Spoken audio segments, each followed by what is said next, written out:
Hello everyone, and welcome to Mercury retrograde. And I say that because we are in Mercury retrograde, and a perfect Mercury retrograde story has broken in the past few days. And the story is that Meghan Markle wants to go back on Oprah. She wants another interview with Oprah, a do-over. Reason being, she feels that she has received a lot of negative press lately, particularly since the release of the Tina Brown book, in which Tina Brown claimed that Meghan was addicted to drama. And these claims have got under Meghan's skin, according to an article that came out in Heat World, which seems to be a Meghan Markle mouthpiece. Omid used to work for Heat, apparently.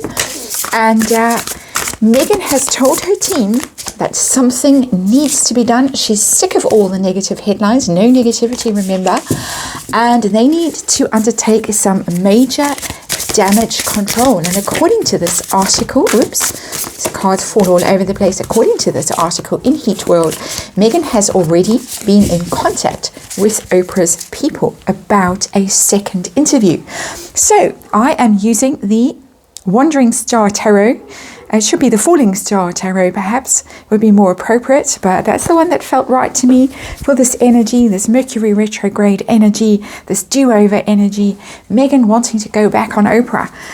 And so I'm going to do a 5-card reading on this. I want to see what's up. Does she really want to do this? How she felt the previous Oprah interview went. We all thought it was a disaster after the initial shock, where we all thought that was the end of the world. It was the end of the royal family. They would never recover from the wild accusations flung their way. It was business as usual for the royals, and Harry and Meghan have been the ones that have got themselves into some difficulty since that interview. And then, of course, I want to know how Oprah feels about all of this. A simple 5-card reading using the Wandering Star Tarot. I need some light relief today. I am wading through the Palace Papers, the Tina Brown book, and early stages of it so far. And I have to say that none of the royals are coming off well in the book. Camilla, Charles. She really does not like Camilla. She doesn't like Charles. She doesn't have much pleasant to say about the Queen. Yes, her sense of duty, but at a personal level, no, the ostrich mentality, the poor mother. Charles, nothing good to say. Camilla, she really has her knives sharpened for Camilla. And that's just the beginning. So I shudder to think what's coming. If Meghan Markle is so upset about it that she has to go back on Oprah for a do-over. Underlying energy, the Magician in reverse. Magician is, of course, the manifester, the one who pulls the puppet strings, the one who gets what they want, the one with all the power, all the action, all the abilities, all the talents, all the resources to get things done magically, get things done, make it happen. But it's in the reverse. She hasn't been able to make stuff happen since that Oprah interview. I think she thought she was really going to control the narrative. That's Magician energy. Control the narrative, have it all her way. Everyone would be sobbing into their pillows after watching the Oprah interview, and the doors of the White House would swing open and Meghan could sail gloriously in. The Magician in reverse is a very nasty energy. It's very manipulative. It's that trickster energy. It's cunning. It's underhand. It really makes people do things that they don't really want to do, and they're not in their best interests. So it's a very appropriate energy to come through. It can be a bit of an Oprah energy in this reading, a bit of a puppet master energy, because of course if you get on Oprah, well, back in the day, if you managed to get on Oprah, it was pretty much a guarantee that you would ascend to dizzying heights. But she could of course break people, and she did break some people in her time. So a very manipulative energy, very cunning energy, very unpleasant energy. But so far for me, it's reading as not being able to manifest the things that Meghan thought she was going to manifest, wanting to try again to flip that card over into an upright position and make it all start happening for her. She really, what's the definition of insanity? I'm rushing through this reading again because my bête noire, load shedding is about to happen. So stumbling over myself a little bit, I'll try and slow down. But the definition of insanity is, of course, doing the same thing over and over and expecting a different result. So there we have it. So the situation. In this situation that Meghan finds herself in. She finds herself in 7 of Pentacles energy, which is in the reverse, and that is an investment not paying dividends, a waste of time, a waste of effort. And so far, the Oprah interview, the previous Oprah interview, has not paid dividends. It did not have the anticipated result, which is why also we have the Magician card in the reverse. It had quite the opposite effect, in fact, than Meghan thought it was going to have. She thought that she was going to destroy the royal family. She was going to bring down William and Catherine in particular. She was lobbing those accusations of racism in, and she was going to get her revenge on the royal family, and it hasn't worked out that way at all. So waste of effort, the 7 of Pentacles. So what is this story? Does she really want to go back there and do this all again with Oprah? Does she really, really, really want to? And we get the 3 of Pentacles in reverse. It's the team player card, the 3 of Pentacles. It's come, join me, work with me, let's collaborate, let's cooperate, let's get things done. We're a team, but it's in the reverse. I don't think that she really wants to, but I think that she feels she doesn't really have a choice. The 3 of Pentacles means that nothing is really going her way. We're getting nothing going her way. All of these cards, from the Magician in reverse to the 7 of Pentacles in reverse. The 3 of Pentacles in reverse, she has spoken to her team and told her team that she needs a major overhaul, a damage control kind of energy. It tells me that she feels her team isn't working. It's of course the team's fault, not her fault. And let's just remind you that there is a disclaimer in the box below, and this is all my opinion, and this is a tarot reading for entertainment purposes. My view of this card is that Meghan feels that her team is to blame somehow for not getting her out of this predicament, for not pulling together and making fetch happen for her, and that is the reason why she feels the need to go back on Oprah, go back to the big influencer, the Magician, and try and get some good press, good PR from that, because her team is failing her. That is my opinion.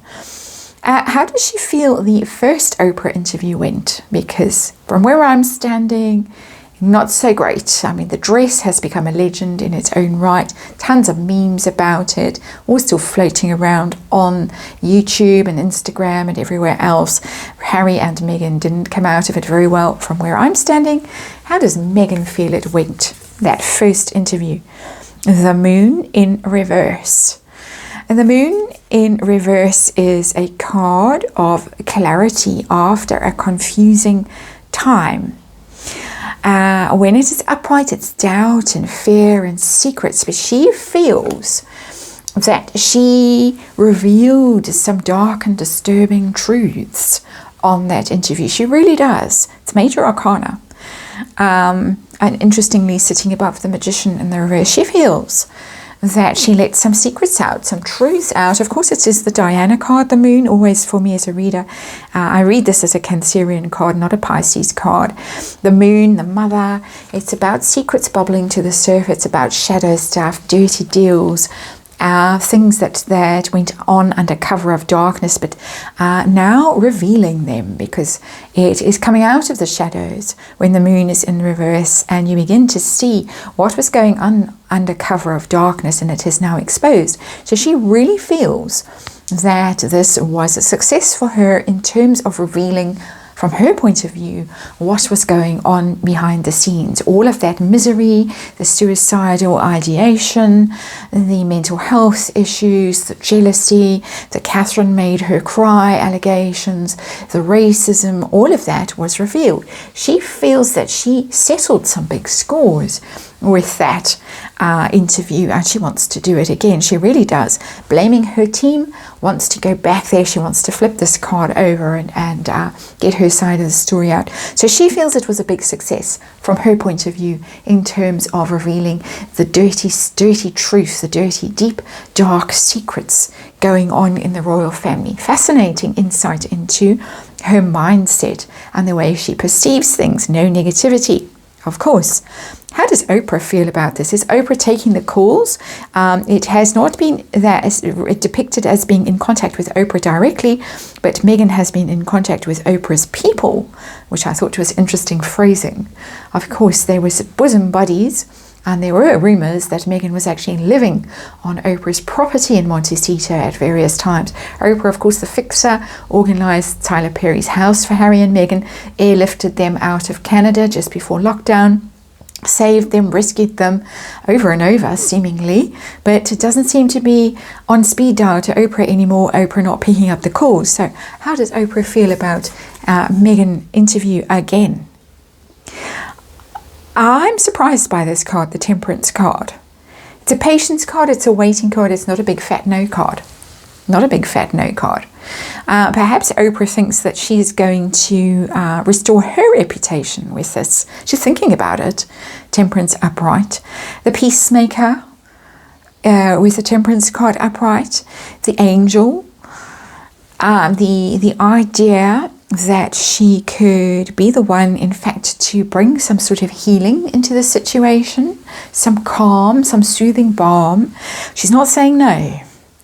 And even if at the moment it is Meghan's people or Meghan dealing with Oprah's people, Oprah is well aware of it. Oprah is thinking about it. Oprah is thinking. It does have a bit of a water bearer energy and Aquarian energy, even though it's the Temperance card, which is traditionally a Sagittarius energy. Oprah, of course, an Aquarian. What does it say? Guidance, healing, moderation, balance.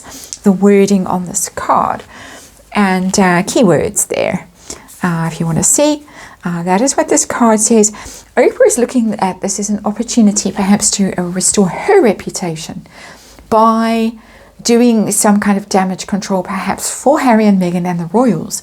If she could score a major coup by effecting a reconciliation, is it effecting a reconciliation between the royals and the Markles? Wow, that would go down in the history books. Oprah, the mediator, the negotiator, the one who sat them all down in a room together and got them to listen to each other, and, you know, a bit of a Dr. Phil kind of moment, where you all listen to each other and you all cry and you all have your say, and then everybody has a big group hug afterwards. That kind of energy, which I am surprised to see in this reading. I thought it would be a hell no energy, that Oprah got so burned by the previous round, all the lies that Harry and Meghan told, 17 documented lies, the last tally as far as I can recall. It really did not do Oprah any favors. Oprah took it down from all the places that she controls access. The interview really disappeared from view. She's thinking about this. She's considering it. She's seeing how she will come across in this. As I say, this angelic being who is going to solve the problems in the royal family, Harry and Meghan's problems, and by extension the royal family's problems. Interesting. So, outcome. Is this going to happen? Is this not going to happen? We get the Page of Swords in reverse. For me, it's a no for now. Page of Swords in reverse. Page of Swords is about communication, but it's more about research and studying and learning and spying and thinking and being braced and ready. And when it is in the reverse, it's pretty negative energy. It's cruel communications. It's cutting energy. It is behind the scenes. It's sneaky energy, spying on people, stalking them. That kind of energy, stalking them online, trolling people. All of that kind of energy. It's not giving me a yes. Swords, when they are down, are normally silence. Interesting that this card, the Page of Swords, when the card is upright, the sword is down. It's pointing down. It's pointing into thought. And when the card is reversed, it's pointing into communication. So that's a bit of a head scratcher for me, because just generally I would say that this is a no. But because the sword is pointing up, there is a possibility. There is a slim possibility at this stage that this could actually happen. It's interesting that we have a darker complexioned lady here as the Page of Swords, as Oprah's energy, I would say. I have to read this in the traditional way of, for me, a no, that there is a lot of silence, there is a cutting out kind of an energy. If this happens, the other thought, if this happens, Page of Swords in reverse, Meghan is going to go through hell in the interview. It's not going to be pussyfooting around her. It's not going to be prearranged questions with answers that are scripted and fake, kind of reactions from Oprah. Were you silent or were you silenced, and all that kind of stuff. Shock, horror kind of response. This will be the real deal. If it happens, and it's a big if, she's thinking about it. If it happens, this will not be an easy ride for Meghan. It will be a bumpy ride. Oprah will be dominated by her desire to restore her own reputation as an interviewer, as something of a legend. So Meghan will, I think, be in for a torrid time if this happens. And that is as much as I can say so far from these cards. We'll keep looking at it as the story grows. But that's the reading for now. On with the next one.